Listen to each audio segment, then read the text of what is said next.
오늘도 여러분의 가정과 자녀들의 모든 일들에 하나님의 은혜와 축복이 가득하시기를 주의 이름으로 축복합니다. 오늘 신명기 8장의 말씀으로 광야에서 만난 하나님의 뒷모습, 하나님의 그 뒷모습에 어떤 것을 우리가 발견할 수 있는지 말씀을 통해 은혜를 나누겠습니다. 여러분 혹시 싱아라는 게 뭔지 아십니까? 싱아. 경상도 말로 승해, 수엉이라고 불리는 풀을 이야기한대요. 이 풀을 제목으로 해서 만든 그 많은 싱아는 누가 먹었을까라는 소설이 있습니다. 이 소설의 내용은 한 딸아이와 어머니가 살아가는 인생의 이야기를 그려내고 있는데요. 이들은 비록 시골에서 가난하게 살고 있었지만 행복한 가정을 살았습니다. 엄마는 이 딸아이가 큰 사람이 되기 위해 서울로 상경했고 거기에서 삭바느질을 하며 아이를 키워냅니다. 그 어려운 가정 가운데도 결코 비굴하지 않고 아이가 잘 공부하고 자랄 수 있도록 늘 아이의 뒷바라지를 했습니다. 한 번은 육성회비를 낼 수 없는 상황이었는데 어머니는 어떻게 해서 결국은 돈을 마련해 아이가 결코 자존감이 구겨지지 않도록 자존심이 꺾이지 않게 해 주었습니다. 그래서 어머니는 이 딸아이에게 늘 방패와 같은 존재였고 그 일에 감사했던 딸아이는 결국 열심히 공부해서 명문대학에 진학하게 됩니다. 하지만 곧 6.25가 발발하게 되었고요. 그것 때문에 할 수 없이 다시 시골로 피난을 오게 되었습니다. 그 많은 시간 동안 이 가정은 대단히 단단해졌고 어떤 어려움도 이겨낼 수 있는, 하지만 서로 너무나 사랑하는 그런 가정이 되었음을 이 소설은 그렇게 마무리를 합니다. 어떤 가난의 일도 또 심지어는 어떤 전쟁의 일도 인생의 크고 작은 어떤 어려움 가운데도 이 가족이 가지고 있는 힘, 부모와 자식이 가지고 있는 이 힘이 얼마나 큰지를 잘 보여주는 것이 이 소설의 내용입니다. 오늘날 여러분 2026년을 살아가면서 여러분의 가정, 여러분의 가족은 여러분 개인에게 어떤 의미가 있으십니까? 시대는 대단히 빠르게 변하고 기술은 발전하지만 여전히 세상은 어두워지고 삭막한 일들이 일어납니다. 그런 인생의 어려움 속에 우리가 의지할 곳, 우리가 기댈 수 있는 곳, 우리가 다시 돌아갈 수 있는 것이 바로 부모님의 품일 것입니다. 오늘 본문 신명기 8장은 바로 그 이야기를 우리에게 들려줍니다. 이스라엘 백성들은 40년 동안 광야 생활을 했습니다. 이 광야 생활의 끝을 마치고 이제 가나안에 들어가기 직전 요단 건너편에 이제 모세는 마지막 고별 설교를 합니다. 이 광야 40년 동안 하나님께서 우리를 어떻게 인도해 주셨는가, 너희들이 받은 은혜가 무엇인지를 모세는 하나하나 이야기하며 오늘 본문에는 5가지의 하나님의 은혜에 대해서 쭉 기록하며 이야기합니다. 그런데 오늘 이 하나님의 은혜를 유심히 보고 있으면 그 주님의 뒷모습에서 우리가 발견하는 것은 바로 하나님의 모습과 닮아 있는 나의 부모님의 모습입니다. 그래서 오늘 어버이 주일을 맞이해서 본문 가운데 우리는 먼저 하나님의 은혜를 발견하고 이 광야 가운데 인도해 주신 하나님께 감사하며 또한 이 하나님을 닮아 있는 하나님의 대리자인 부모님의 은혜를 우리가 같이 한번 묵상해 보고자 합니다. 그래서 오늘 본문에는 이스라엘 백성들이 광야에서 어떤 하나님을 만났었는가, 그것을 우리가 하나하나 찾아보면서 우리의 부모님을 떠올려보는 시간을 가지겠습니다. 첫째로 하나님은 우리의 인격을 빚어주시는 은혜를 베풀어 주십니다. 오늘 본문 2절에는 내 하나님 여호와께서 이 40년 동안 내게 광야길을 걷게 하신 것을 기억하라. 이는 너를 낮추시며 시험하사 순종하게 하려 하심이라 고 기록합니다. 하나님께서 왜 이스라엘 백성들을 금방 보름이면 갈 수 있는 이 땅을 무려 40년 동안 돌아가게 하셨을까요? 이 40년의 광야길의 인생을 통해 주님께서 이스라엘 백성들에게 원하셨던 것은 그들의 마음을 낮추는 것, 즉 겸손한 것을 원하셨고 그들이 오직 이 광야 가운데서 하나님만을 의지하는가, 그 하나님의 의존적인 신앙을 가지는 것을 하나님께서는 원하셨습니다. 그래서 겸손과 순종을 이 광야길에서 원하셨는데요. 이 부모님의 모습을 통하여서도 우리는 이 하나님의 이야기들을 쉽게 발견하게 됩니다. 어떤 부모님도 아이가 뭔가를 원한다고 해서 모든 것을 다 주지는 않습니다. 아이에게 이게 지금 필요한지, 또 아이에게 혹시 이게 위험하지는 않는지, 이걸 줌으로 해서 아이의 상황이 더 나빠지지는 않는지를 잘 헤아립니다. 그래서 그 일을 통해 아이가 때로는 기다릴 줄 알게 하고 인내할 줄 알게 하고 또 위험한 것은 절제할 줄 알게 하나하나를 부모님이 아이에게 가르칩니다. 늦게 놀고 싶다고 해서 무작정 놀게 하지 않습니다. 귀가 시간을 정해서 일찍 돌아오게 하고 뭔가 이게 안 되는 상황일 때는 단호하게 안 돼라고 말을 해서 아이의 일들에 따끔하게 선을 긋습니다. 넘어진 자녀를 일으켜 주기보단 아이가 스스로 일어날 때까지 기다려줍니다. 그래야만 아이가 어떤 일들을 당하든지 어떤 문제에 있어서도 스스로 일어날 수 있기 때문입니다. 그래야 공부도 스스로 하고 나중에 인생의 큰 문제와 어려움까지도 스스로 해결해 나갈 수 있습니다. 이처럼 부모님은 우리가 모르는 순간에서부터 지금 우리가 알고 있는 이때까지 마치 광야를 지날 때 이스라엘 백성들을 대하셨던 하나님처럼 우리의 인생에 때로는 인내하는 일에, 때로는 절제해야 되는 일에, 때로는 우리가 혼자 일어서는 일에 옆에서 도와주시고 격려하시고 힘을 주시는 분이십니다. 오늘 여러분의 인격과 여러분의 인내, 오늘 여러분의 겸손과 여러분의 모든 정직함이 저절로 생겨난 것이 아닙니다. 우리가 어릴 때부터 부모님을 통해 배웠고 그 부모님의 가르침을 우리가 뒤에서 보며 하나하나 만들어진 결과가 지금 오늘의 우리의 인격입니다. 하나님께서 이스라엘 백성들을 그 광야 가운데 빚어오셨듯이 부모님 역시 여러분을 지금까지 빚어오시고 인도해 주셨던 것입니다. 신명기 말씀처럼 광야 하나님을 기억하라.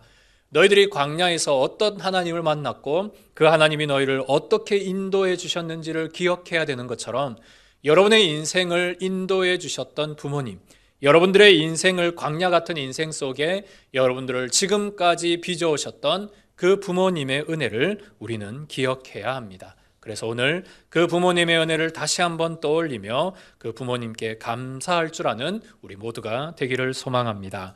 두 번째로 하나님은 그 광야길에서 매일마다 먹여주시는 하나님이셨다라고 기록합니다. 3절에는 너도 알지 못하며 내 조상도 알지 못하던 만나를 내게 먹이셨다. 광야는 아무것도 없는 공간입니다. 하나님이 없으면 절대적으로 살아날 수 없습니다.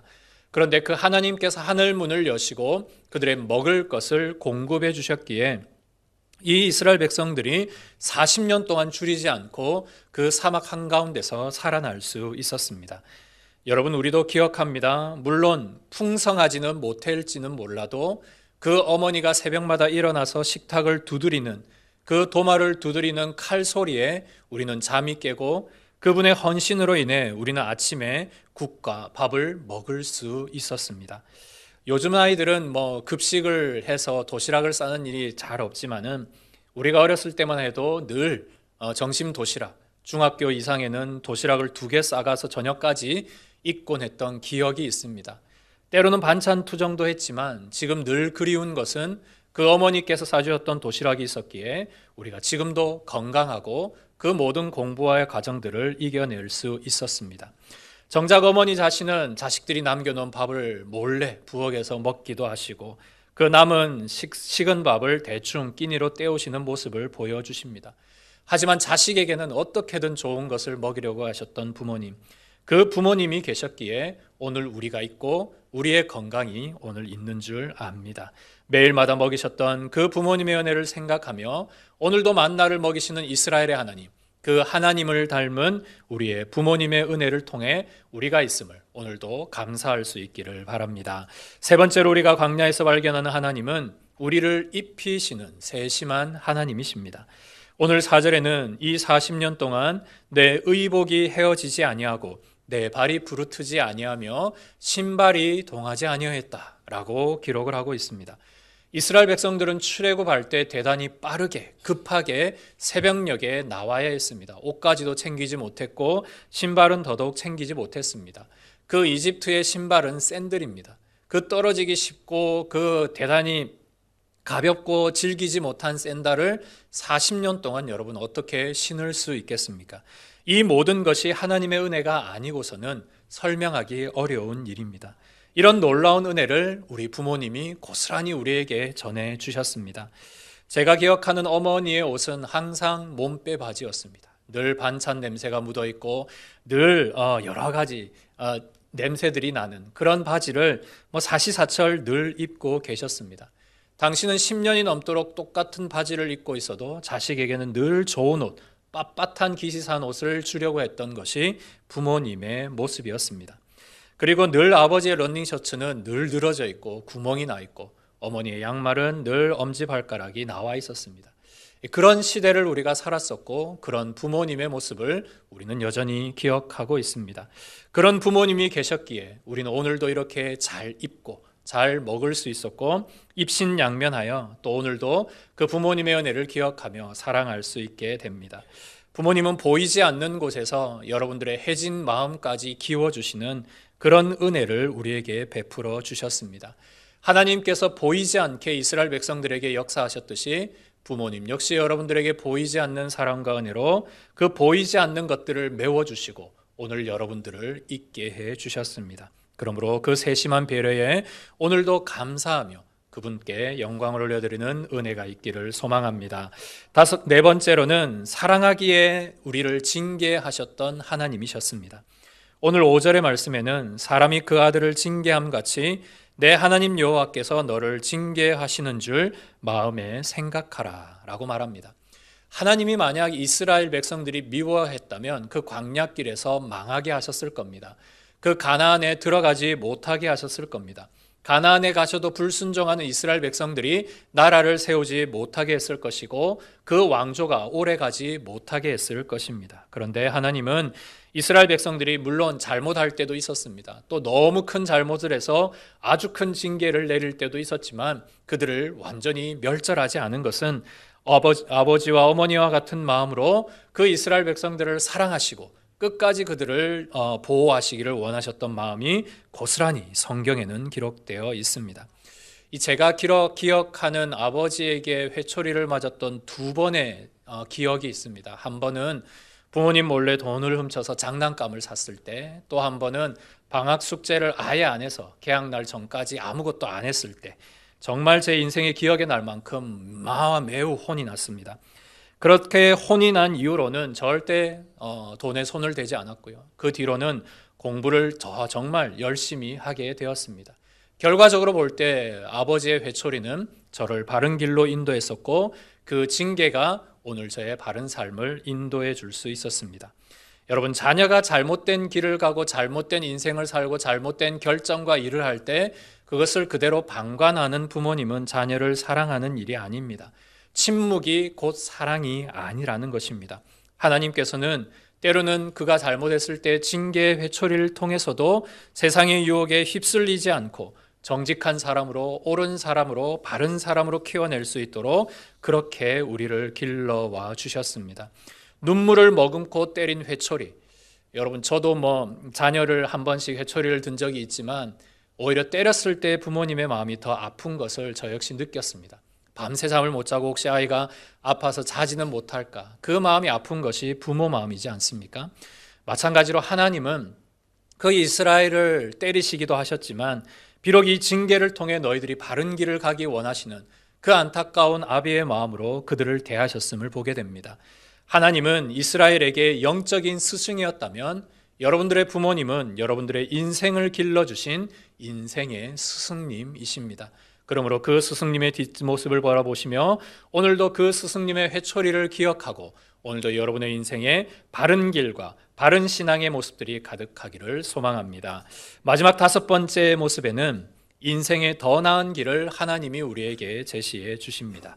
6절에는 내 하나님 여호와의 명령을 지켜 그의 길을 따라가며 그를 경외하라. 즉 하나님께서 왜 이스라엘 백성들을 광야길을 걷게 하셨나? 왜 이 광야 가운데서 만나를 먹여주셨나? 왜 그들의 신발이 해지지 않고 발이 부르트지 않게 해주셨나? 때로는 그들이 잘못했을 때 왜 징계를 하셨는지에 대한 최종 목적이 6절 이후로 기록되어 있습니다. 그것은 하나님의 명령의 말씀을 잘 지켜낸 이후에 그 길을 따라서 하나님이 더 많은 축복을 그들에게 주시기 위함입니다. 그래서 하나님께서 더 큰 은혜를 주시고 그 은혜와 복을 받은 이스라엘 백성들이 더 하나님을 경외해 가는 것, 하나님도 기쁘고 감사하고 행복하며 이스라엘 백성도 기쁘고 감사하고 행복한 이 피차간의 은혜로운 관계를 회복하는 것이 이스라엘 백성을 광야길 가운데 인도해 주신 하나님의 뜻입니다. 우리 부모님께서 여러분들에게 주신 두 가지의 큰 유산이 있습니다. 하나는 바로 인생의 모든 과정을 통해 여러분들에게 물려주신 인생의 유산입니다. 그 부모님의 뒷모습을 통해, 그 부모님의 헌신을 통해, 부모님께서 노심초사하시는 모습을 통해 여러분들이 어떻게 인생을 살아가야 될지에 대한 교훈을 주신 그 유산이 먼저이고, 또 하나의 유산은 만약 부모님이 신앙이 계신 분이셨다면 그분들의 뒷모습을 통해 우리 역시 그 믿음의 유산을 이어받았다라는 사실입니다. 부모는 자식에게 더 좋은 인생을 주기를 원하십니다. 내 때는 비록 못 먹고 못 입었지만 자식 때는 더 많은 것을 누리기를 원하시는 것이 부모님의 마음입니다. 하나님도 마찬가지입니다. 우리 하나님의 백성들이 더 좋은 것을 입고 더 좋은 것을 먹으며 더 풍성한 삶을 누리기를 원하십니다. 그와 함께 하나님과 더 풍성한 교제를 누리시기를 원하시는 것이 하나님의 마음이십니다. 동일하게 아버지도 어머니도 여러분들의 인생 속에 그런 삶을 살기를 원해서 정말로 새벽부터 밤늦게까지 그렇게 땀 흘리고 수고하셨고, 또 믿음이 있는 부모님들께서는 여러분들에게 그런 믿음의 유산까지 전수해 주셨습니다. 인생에 문제가 있을 때 여러분들의 머릿속에 떠올리는 것은 어머니의 성경책 속에 꾸깃꾸깃 들어져 있는 바로 그 기도 제목입니다. 제가 많은 경우 예전에 성도님들의 성경책을 한 번씩 보면은 하나같이 예외 없이 특별히 나이 많은 권사님들, 나이 많은 할머니들 성경책을 꼭 보면 그 아이들 그 이름과 손주들의 이름과 기도 제목이 적혀 있는, 그 할머니의 그 낡은 주름살처럼 꾸깃되어 있는 종이의 모습들을 제가 여러 번 발견했습니다. 그 종이에 기록된 기도 제목을 아는 아들과 손자와 손녀와 딸은 결코 그 어머니의 신앙을 잊어버릴 수 없습니다. 그분들의 기도를, 그분들께서 눈물 흘린 그 눈물 자국을 우리는 결코 잊을 수 없습니다. 그리고 우리는 혹 모를지라도 여러분들의 인생에 그 일이 양약이 되고 거름이 되고 씨앗이 되어서 여러분들의 인생에 큰 은혜와 열매를 맺게 해 주셨으리라 확실히 믿고 있습니다. 그래서 비록 당신은 아파서 힘들지라도 우리를 위해 늘 기도해 주셨고, 우리를 위해 늘 애쓰셨고 노심초사하시며, 비록 본인은 평탄한 길을 걷지 못했지만 자식에게 좋은 것을 주려고 했던 그 부모님의 은혜와 사랑이 오늘 여러분을 있게 한 줄 믿습니다. 그래서 오늘도 우리가 절망 속에 무너지지 않고 끝까지 버텨낼 수 있는 것, 바로 여러분들에게 주신 하나님의 대리자, 바로 부모님들이 계셨기 때문입니다. 오늘도 하나님의 뒷모습을 가시고 계신 부모님, 혹 지금도 여러분들이 섬길 수 있는 부모님이 계시다면 그분들께 오늘 감사의 인사를 전하시고, 혹 육신의 부모님이 감사할 인사를 드릴 부모님이 계시지 않다면 여러분들의 영적인 부모님, 또 여러분들이 감사를 드릴 수 있는 그런 분들께 감사할 수 있는 오늘 하루가 되시기를 소망합니다. 이처럼 오늘 신명기 8장에는 이 하나님의 뒷모습을 닮은 우리 부모의 모습들을 그려내고 있습니다. 오늘 여러분들이 이 자리에 있는 모든 이유와 그 은혜가 부모님의 섭리와 사랑 가운데 있었음을 기억하며 오늘도 그분들을 닮아가는 우리 모두가 되시기를 소망합니다. 말씀을 마무리하면서 여러분들에게 영상 하나를 보여드리고 말씀을 맺도록 하겠습니다. 영상 보여주시기 바랍니다.